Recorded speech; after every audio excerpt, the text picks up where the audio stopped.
Om Sadashiva Samarambam Shankaracharya Madhyamam Asmadacharya Paryantam Vande Guru Param Om. Namastê. Ok. Verso 25 a 27, verso 25, deve-se retirar a mente gradativamente pelo intelecto. Tendo feito a mente permanecer no Atma, não se deve pensar. Esse é o mesmo verso que nós já vimos antes, né?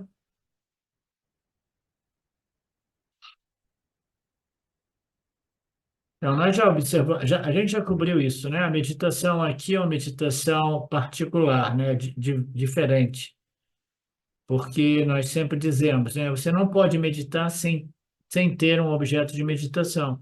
Você não pode contemplar sem um objeto de contemplação, né?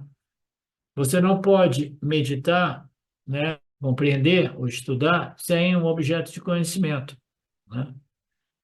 Mas o problema é que quando o objeto de conhecimento é o sujeito, então já não é um objeto de conhecimento. Muito embora que ali a gente diga qual é o objeto de conhecimento do Vedanta, é, assim, é o ser, é o Atma, é você mesmo, né? Mas nós somos, em nossa real natureza, nós somos o sujeito absoluto, né? Então, aqui a meditação está no meditador. A meditação aqui recai sobre o próprio meditador, né? E, então, isso é bacana aqui, essa colocação. Eu preciso me debruçar sobre o meditador, que é a minha própria natureza, além do intelecto, da mente, etc., né? Então, visto que é uma meditação subjetiva, todos os pensamentos objetivos devem ser gradualmente eliminados.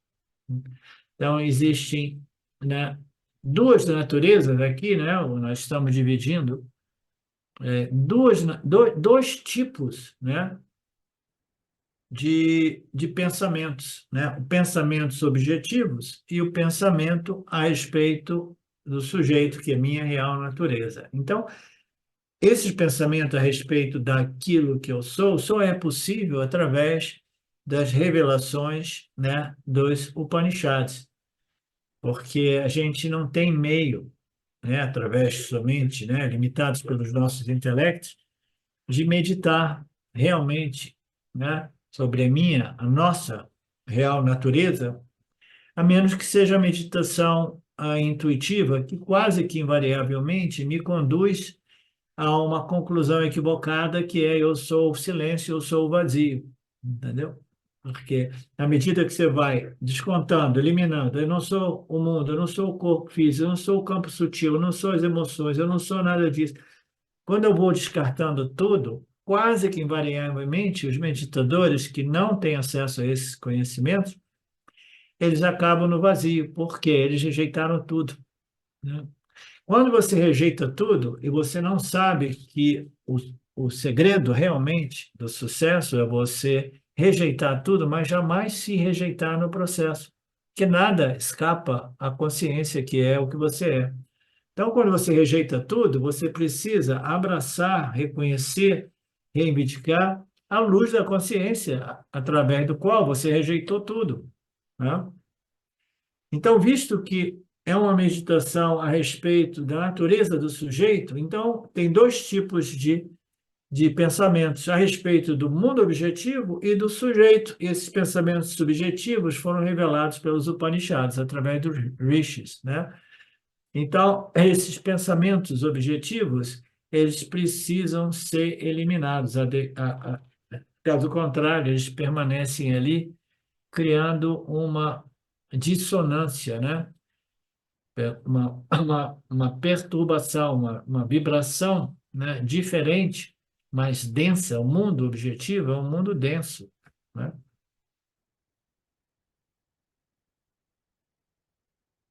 Os objetos são divididos em três. O primeiro objeto é o mundo externo, como nós já vimos, né, no segmento anterior. O segundo objeto é o meu próprio corpo físico, que também é um objeto da minha experiência. Eu já cobri isso antes, né? O mundo lá fora é fácil para a gente ter uma visão objetiva. O meu corpo físico também é relativamente fácil, né? Você não é o corpo, né? O que que é o corpo? O corpo é um conjunto de partes, né? Então, imagine que você perca uma perna. Você é a perna. Você vai dizer, não, a esse ponto eu não sou a perna, porque a perna se foi, mas eu ainda sou, né? Eu perdi os cabelos. Eu sou os cabelos? Não, eu perdi os cabelos, mas eu sei que eu sou. Eu permaneço, né? Então, você pode ir eliminando diversas partes e componentes do corpo e ainda assim você permanece como eu sou, não, eu ainda existo. Agora, eu sou uma pessoa sem perna, sem cabeça, sem braço, sem dedo, sem isso, sem aquilo, né? Mas eu sou, né? Então, o corpo físico é relativamente fácil para a gente compreender que não é a representação daquilo que nós somos, né? Porque até mesmo durante o sono profundo, o corpo físico desaparece e nós permanecemos lá como o quê? Como sonhador. O sonhador não entra no mundo dos sonhos com o corpo físico. Ele precisa abandonar o corpo físico, assumir o corpo sutil para entrar no mundo dos sonhos e no mundo dos sonhos o mesmo Aham, o mesmo eu sou aparece, mas como sonhador. Então, existem diversos ensinamentos que muito rapidamente, facilmente, convencem, né, os vedantinos de que não, eu não sou o corpo físico, né? Eu, na verdade, eu posso experimentar com outros corpos, né, que não são densos como o corpo físico, né? Então, o terceiro objeto de meditação é a minha própria mente, o intelecto, né? Que também é um objeto da minha experiência. Aí se torna um pouco mais sutil, como nós já vimos, né? É mais sutil porque é a própria mente, é o próprio intelecto que está objetivando a si mesmo. Ah, não, mas é possível, o intelecto não pode se dividir em dois, de modo que ele possa, né, refletir ou objetificar a si mesmo. Ele pode porque não é o intelecto em sua natureza substancial que faz isso, entendeu? É o reflexo da consciência no intelecto mais satírico, mais puro, mais sutil, né? Que permite à mente ou ao intelecto essa autorreflexão, né? Então, ele vai refletir, né, neste brilho da consciência que ocorre no seu intelecto, que ele já compreendeu que eu não consigo refletir em nada sem a bênção, sem ser abençoado pela consciência que dá vida ao meu intelecto, né?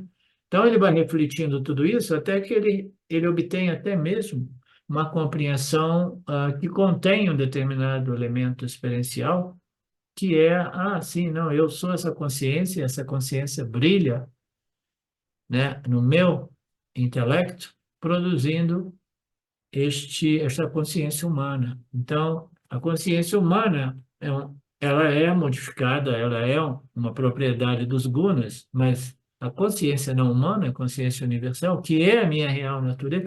Então, tudo isso é possível porque o corpo sutil é autorreflexivo, né? O intelecto, a mente, ela é auto, ela não precisa se dividir em dois, porque esse é um ponto importante para compreender, tá? Por isso que eu tenho repetido ele.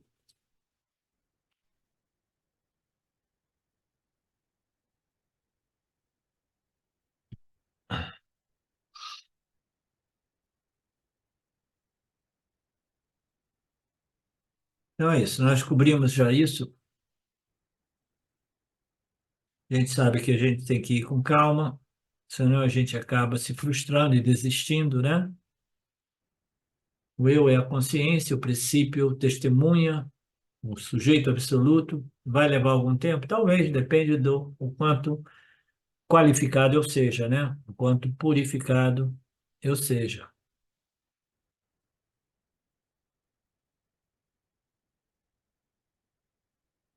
Então, de novo, né? Abordando a problemática da mente, a gente precisa saber que é um problema, né, universal. Todos nós temos uma mente, toda mente ela pensa por si, né? Por causa das impressões, né? Toda a experiência humana vai deixando pegadas, né? Pegadas, digamos assim, na consciência, e essas pegadas, né? Elas são as impressões mentais, emocionais, né? Então, esse é o nosso corpo causal, corpo de impressões. E essas impressões, que são memórias extremamente sutis, retidas a partir das minhas interações com o campo, das minhas experiências e determinações das mesmas, né? Então, essas memórias, elas estão lá. E o que que Shwara faz? Eles ficam girando tudo isso, né? Engajado, transacionando com o campo.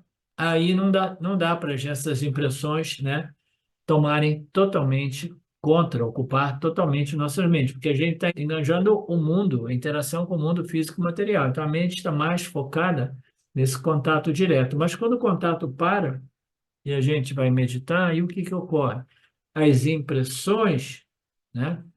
As impressões deixadas, né, na memória, na minha memória sutil, elas vêm à superfície, elas aparecem na minha mente, né? Então, isso não é um problema, mas ainda assim, a mente precisa ser disciplinada. Pelo menos aquele momento ao dia, né, do Nididhyasana, a gente deve dizer para a mente agora, eu não quero nenhum pensamento a respeito do anátema, porque eu vou contemplar sobre a minha real natureza, né? Então, isso é uma conquista gradual.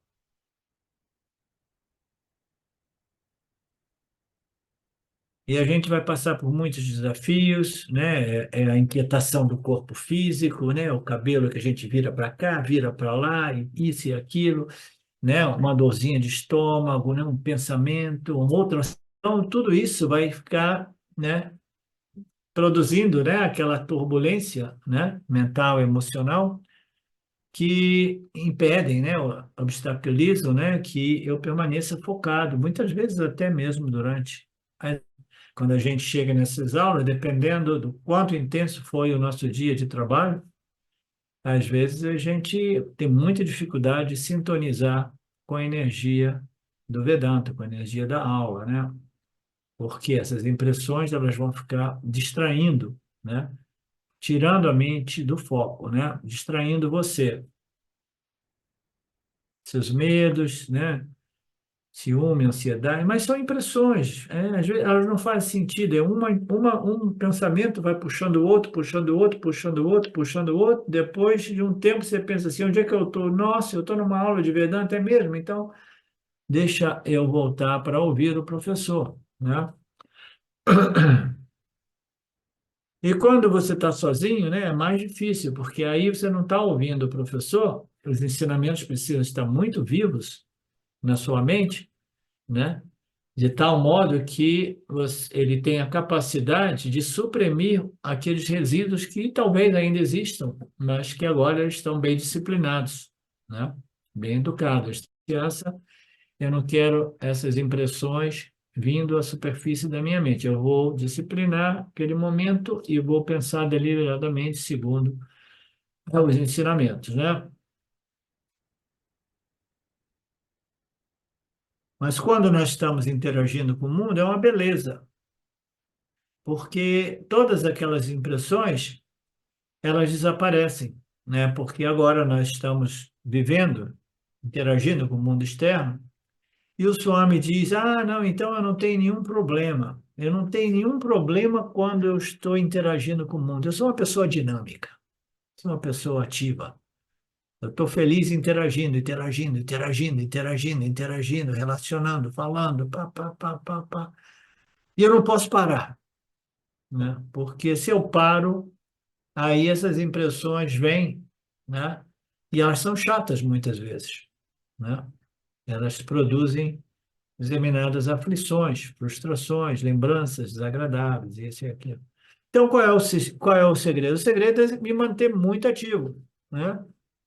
Você, né? Mister Rajoguna, né?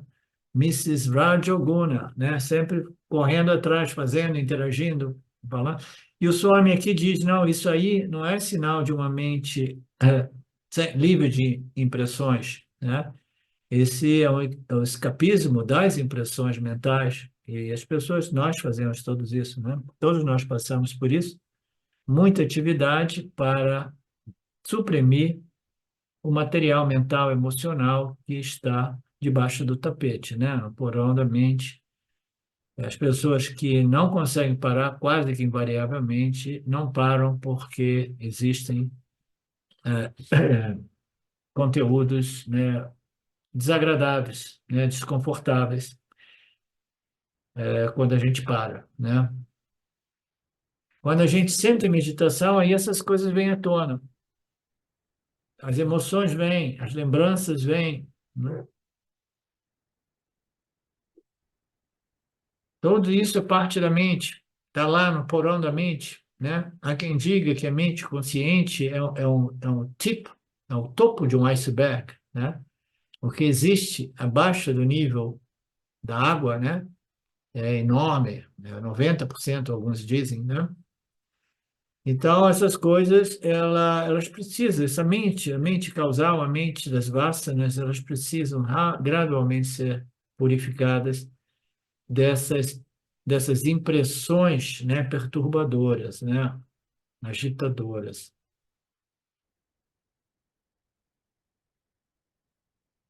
Tudo isso faz parte da mente. E eu sou o quê? Eu sou a consciência. Eu preciso de uma mente relativamente purificada, mas eu purifico a mente como? Objetivando a mente e não surfando na mente como se eu fosse a mente. A meditação, esse é o problema, né? Que todos nós passamos. Não, eu sou um meditador, aí daqui a pouco eu começo a surfar nos pensamentos e nas emoções, lembranças, né? Aí eu esqueço que eu devia estar ali como meditador, objetivando o corpo-mente, né? Você já tentou isso, Mariné, meditar? Sim, já, já meditei. Até eu lembro assim de uma experiência que eu tive na meditação, que eu fazia, que eu aprendi a meditar no budismo Mahayana, que eu Ah, eu não estudei. quero saber, não, querida. Não, não, eu só queria perguntar que está ligado a isso. Exatamente, é uma coisa que sempre me voltava. É sim. que daí a gente observava o corpo, a mente, então uma coisa que eu fazia, e eu tive um dia que eu estava observando como o corpo funcionava sozinho, a mente, e uma coisa muito forte que agora eu estou entendendo, porque antes eu não conseguia, e agora, pelo estudo do Vedanta, está esclarecendo, é justamente essa pergunta. E quem é esse que observa que tudo funciona sozinho, como o corpo e como a mente, os pensamentos, tudo? E quem é esse terceiro que está observando? Isso ficou muito claro e nunca tive resposta, né? E agora, estudando É o porque Vedanta, começa a esclarecer um pouquinho, é, né? Era isso. esclarece muito. É por aí mesmo, porque se a gente não tiver essa capacidade, né, de objetivar a mente, quando a gente objetiva alguma coisa, a gente sabe, eu não sou aquilo que eu objetivo. Tudo aquilo que pode ser objetivado não sou eu sou aquele que está fazendo a objetivação, né? Então, quando no início a gente faz, e a gente se identifica e se perde nesses objetos, devido a essa tendência, né? Mas com o tempo, com perseverança, a gente vai se dando conta, né, que tudo isso são, como é que se diz? Atributos e propriedades, né, da mente. E eu sou alguma coisa ou outra que a mente, observando tudo isso, né? Então, eu sou a consciência, o princípio testemunho, né? Eu sou aquilo que observa tudo, mas que não posso ser observado, tá? Eu não posso ser objetivado pelo intelecto, mas o intelecto pode compreender que eu sou a própria natureza do intelecto. Isso o intelecto pode compreender e deve compreender para se libertar do samsara. Mas o intelecto jamais consegue objetivar a consciência, porque a consciência não é um objeto de conhecimento ou de experiência, né?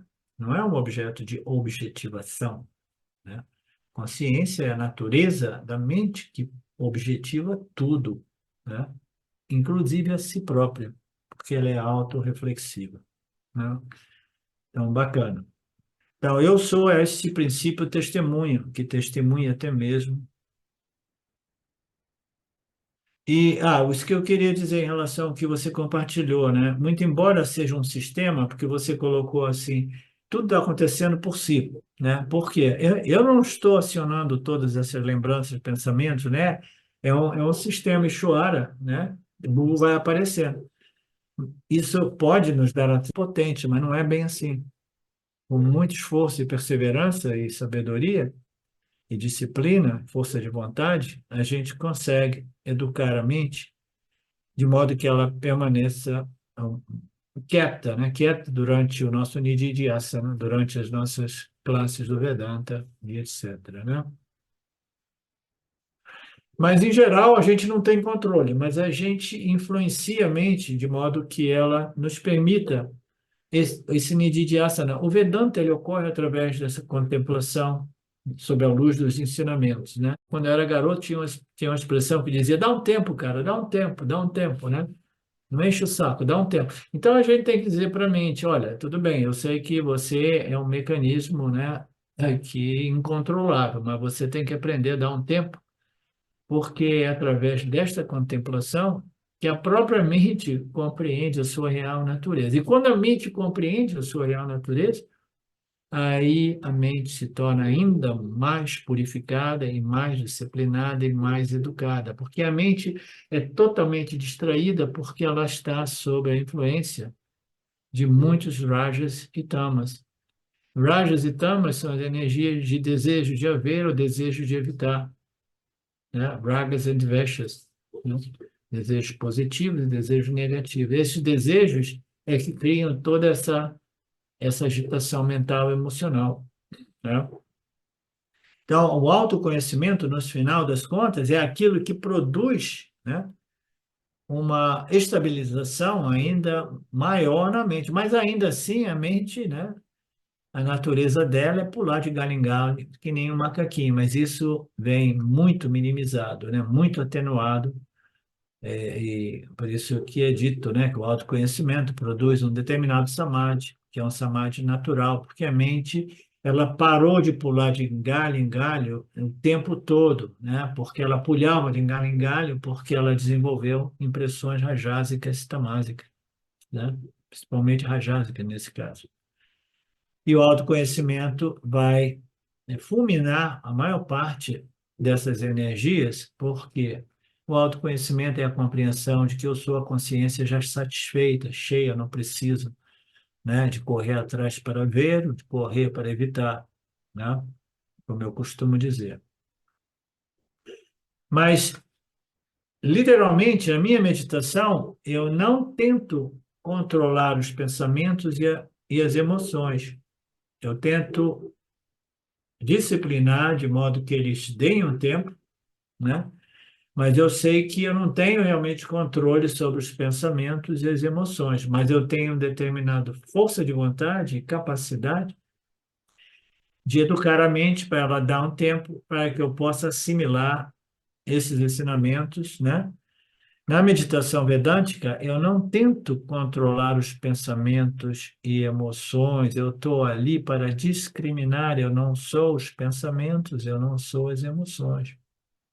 Eu sou Satya, tudo isso é Mithya. Eu sou Atma, tudo isso é Anatma. Mas o que que ocorre? Quando a mente ela está muito inquieta, né? Ela é muito inquieta, essa capacidade de auto-reflexão da mente, ela é comprometida, porque a mente ela não está muito reflexiva, ela está assim, ó, criando muitas oscilações, e essas oscilações vão criando esses vritis, essas modificações neste aparato refletor, que é o corpo sutil humano, né? Então, é difícil a gente manter essa objetividade, né? Objetificação da mente, quando a mente está muito turbulenta, tá? Então, é aquela história, da onde que a gente começa? A gente começa com um certo nível de compreensão de todo esse mecanismo Ishvara, né? E, ao mesmo tempo, com muita determinação e força de vontade para educar a mente, para ela ficar um pouco mais calma, para que possamos fazer o nosso Nididhyasana, né? Então, o objetivo é o quê? Eu não sou as minhas vasanas, eu não sou os pensamentos, eu não sou as emoções, né? Mas esta discriminação, se torna quase impossível quando a mente está muito inquieta. E as emoções, como se fossem tsunamis de emoções passando de novo e de novo, esta discriminação, que é o instrumento, que é a ferramenta final do Vedanta, né? Discriminar o Atma do Anatma, né? Consciência do intelecto e do corpo-mente como um todo, né? Se torna muito difícil, né? Então a gente tem que fazer os dois, né? Como bom karma yogi, né? A gente vai purificando, né? Purificando a mente, convertendo aqueles desejos, né? Em devoções, né? Em atitudes, né? Devocionais de gratitude, de contribuição para o campo, todo aquele processo do Karma Yoga, né? Que não é o tema do capítulo 6 aqui, né? E aí, gradualmente, gradativamente, a mente vai se tornando mais controlável, e aí fica muito mais fácil dizer assim: eu não sou você, eu não sou as memórias, eu não sou as sensações, porque a mente está tranquila. Quando ela está tranquila, esse reflexo da consciência aparece, aí você se identifica com este reflexo muito mais facilmente. É por isso que, de qualquer modo, o objetivo intermediário, né, de todo buscador de moksha é desenvolver uma mente reflexiva, contemplativa, né, satívica, sutil, de modo que essa consciência ela possa se tornar não somente mais visível do ponto de vista experiencial, mas ela possa disponibilizar mais e mais sattva guna e menos Rajoguna e Tamoguna. Se ela disponibiliza tudo, muito Tamoguna, a gente adormece, começa a cochilar na meditação, né? Se aparece muito Rajoguna, também a mente se torna dispersiva, né? Agitada, fragmentada, né? Então ela vai se tornando mais satívica e essa energia, né, que produz a clareza de objetificação faz de modo que a gente possa se separar de todos esses fenômenos que ocorrem, né, na mente, né? O corpo físico tem uma determinada natureza física, a mente tem a sua determinada natureza sutil, e eu sou a consciência que testemunha ambos.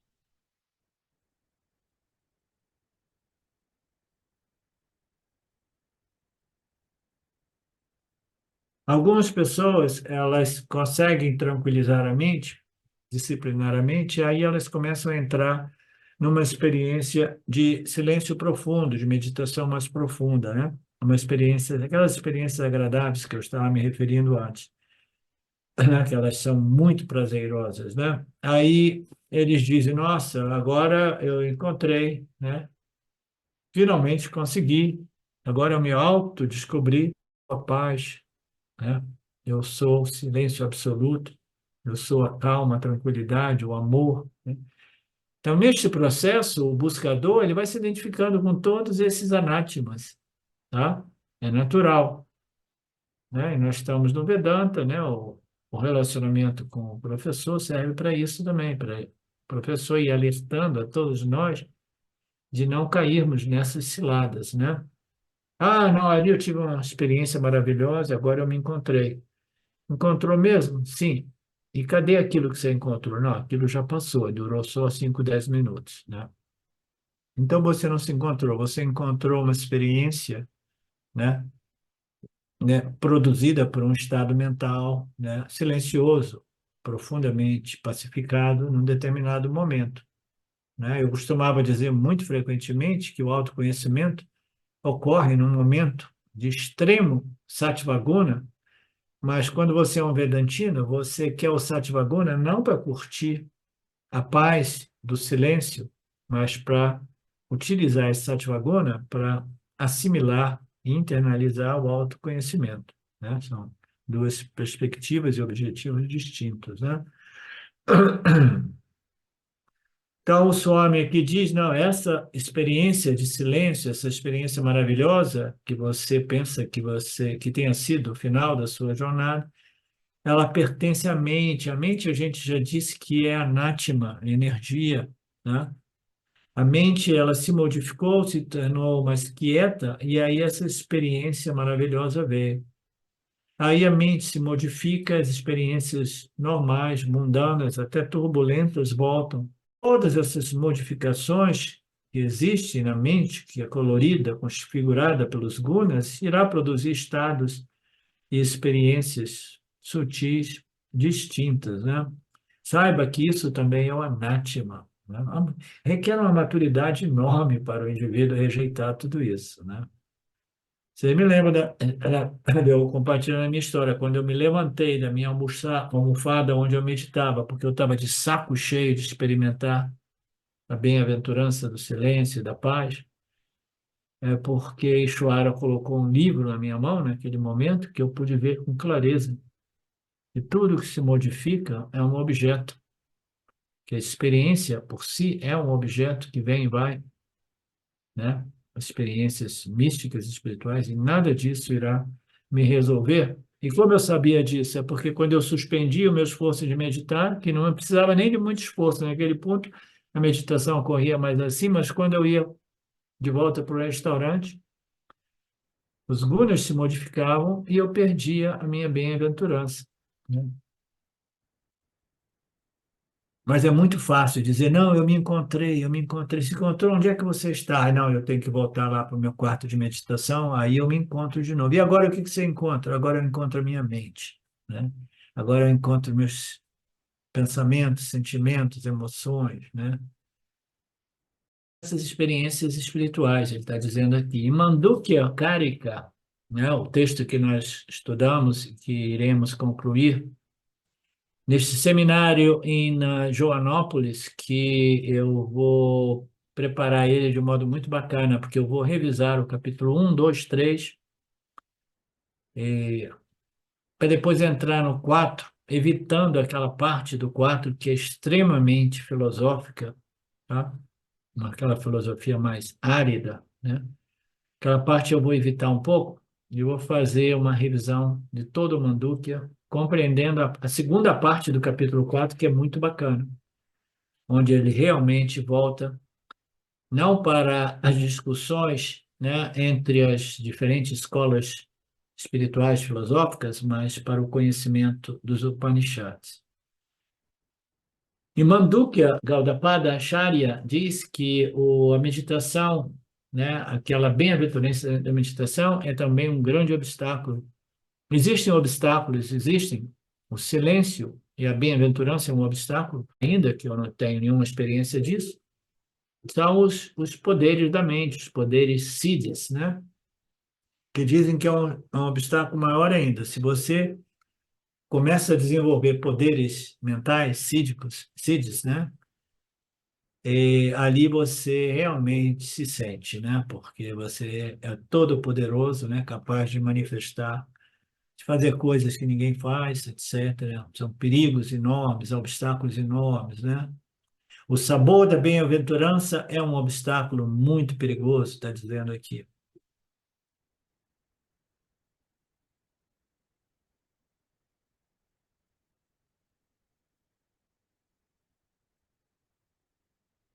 Por quê? Porque aquele prazer que você desfruta, ele pertence à mente. A mente, nós já estabelecemos que ela é anátema, é um fluxo em constante modificação, produzindo experiências de prazeres e dores. Agora você está experimentando o prazer da meditação, amanhã, daqui a pouco lá na frente, você vai experimentar o desconforto da mente também. Tudo isso pertence à mente. A mente é anátema, mas você precisa de uma mente purificada. Pelo menos aquele momento né, de super Sattvaguna, né, de uma dominância de Sattvaguna para a ficha cair e a gente poder, né, assimilar o autoconhecimento.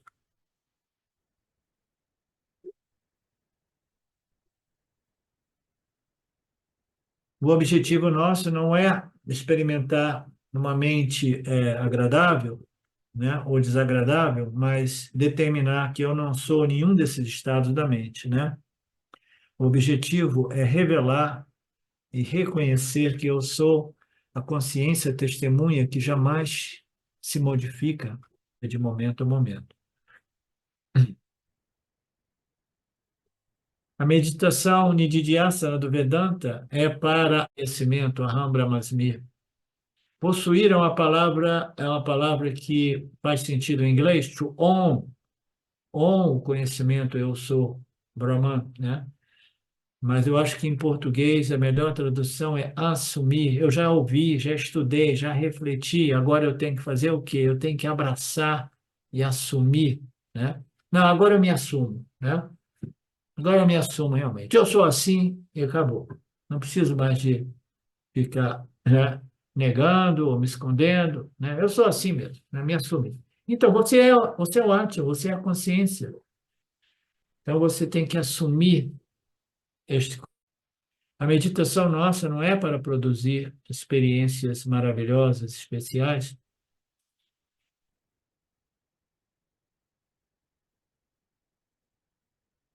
As experiências ocorrem dentro do âmbito da minha consciência e eu permaneço equânime, testemunhando os prazeres e as dores. Naturalmente, é humano preferir os prazeres, né? Mas, como eu digo, não existe prazer superior, né, ao Shanti, a paz derivada do autoconhecimento, entendeu? É uma questão de atribuir valor, né?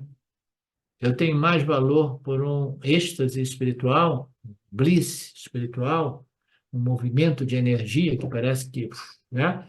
Eu tenho mais valor por tudo isso que vem e vai, ou por uma paz, né? Além da compreensão humana, né? Aquela paz, né? Que surpassa, né, o entendimento da mente, porque é uma paz não inerente às circunstâncias favoráveis, mas uma paz inerente a esta compreensão firme de que eu sou a consciência livre e totalmente plena e completa. Nada me falta. Caso contrário, a gente tem experiências místicas e a gente desenvolve uma vassana, tal qual uma vassana por comer gelato italiano depois do almoço, né? A meditação termina do mesmo modo que a sobremesa termina e a gente acaba amarrado, preso, porque a gente desenvolveu uma vassana por esse estado de bem-aventurança. Quando a gente experimenta isso, a gente fica com aquele gostinho na boca de quero mais, quero mais, quero mais, quero mais, né? O autoconhecimento é tudo uma outra coisa. Esta contemplação vedântica produz uma convicção de autoconhecimento que, como bônus, produz uma pacificação equânima na mente, ela é satisfeita apesar dos prazeres e apesar das dores. Ah, não, eu quero os picos e os vales, eu quero a gangorra da vida. A vida é uma gangorra, né, Marcelo? Eu quero brincar de gangorra a vida inteira, né? Então, tudo bem. Então, o Vedanta não é para você.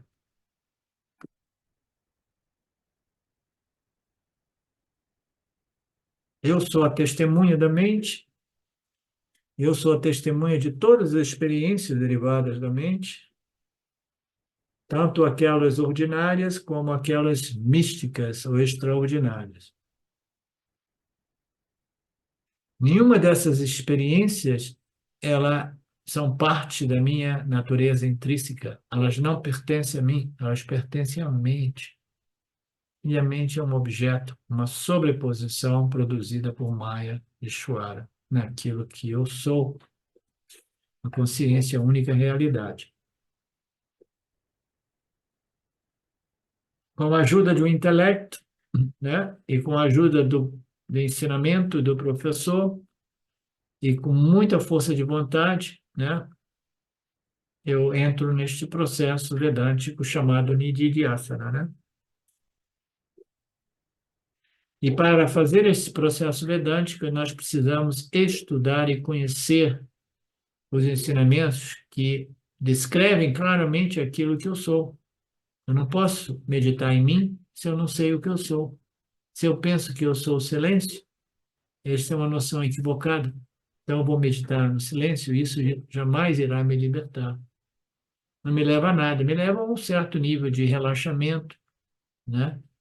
De tranquilidade, que depois vira uma vassana e vira uma coisa um pouco, né, ácida, né? Porque vem e vai, vem e vai, vem e vai. Você fica. Quem é que quer uma resolução tão impermanente, né? Que requer tanto esforço para produzi-la e quando ela vem, ela vai embora rapidamente, né? Aí a gente acaba ficando ressentido com esse tipo de resolução. A gente precisa de um intelecto para fazer esse nididhyasana. Eu não sou o corpo-mente, nem mesmo as experiências do corpo-mente. Não somente o intelecto, mas o intelecto dotado de muita força de vontade.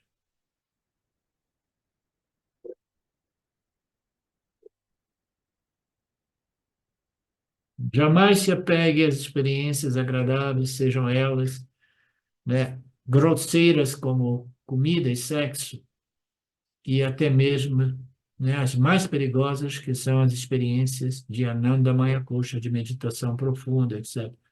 Todas elas são perigosas tentações. Elas são o anátema, né? Que se, como é que se diz? Travestido, né, do Atma, que diz assim: eu sou o Atma, venha, me abrace, eu vou permanecer com você para sempre. Né? São sempre sujeitas à chegada e à saída.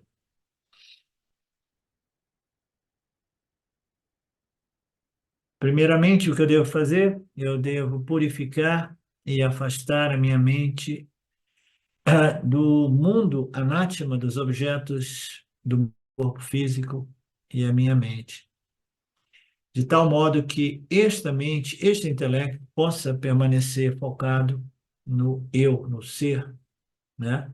Como é que eu vou focar no ser se o ser não é um objeto de foco? Não, você vai focar nos ensinamentos que revelam o ser até que essa revelação ocorra, né? Aí você não precisa desfocar mais nos ensinamentos, tá? O Vedanta é simplesmente um processo que você utiliza uma ferramenta e depois você pode abandoná-la. Você quebrou a perna, machucou o joelho, tudo bem, você vai usar uma bengala ou uma muleta, mas só para você se recuperar, depois você abandona essas ferramentas, né? E aí você naturalmente permanece repousando, descansando no Atma. Por quê? Você sempre, né, esteve ali repousando no Atma, porque o Atma é a sua natureza intrínseca. Natureza intrínseca é aquilo sem o qual você não é o que você é.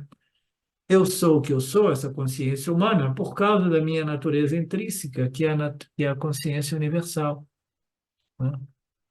Só que agora eu penso que eu sou o corpo-mente, né?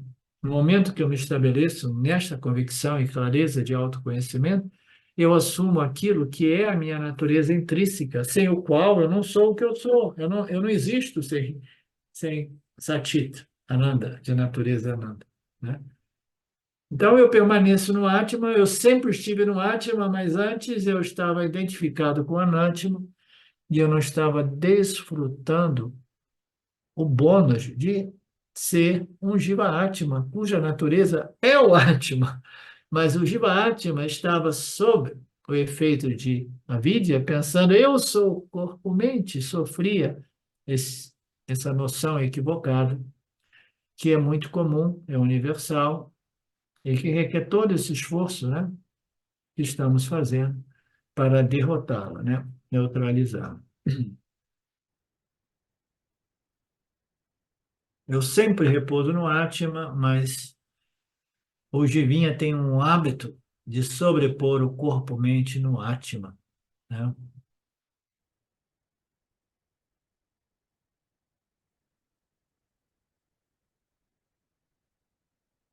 A mente reposa em algo cujo a natureza intrínseca, né, o faz sempre presente. Você pode repousar em Saguneshwara no início, né, para depois repousar naquilo que é a sua natureza intrínseca, né? E os pensamentos centrados na minha natureza intrínseca, né, são as revelações dos Upanishads. Aham Brahmasmi, Tattvamasi, né? Eu permeio, eu sou todo pervasivo, exatamente como o Marcelo, né? Eu estou em tudo, em todos, todos existem em mim, né? Eu vivifico o corpo, a mente, e como Satchitananda, né? Eu utilizo o corpo-mente para experimentar a dualidade. Corpo-mente, eu não experimento o mundo, mas mesmo sem um instrumento experimento, eu permaneço como consciência.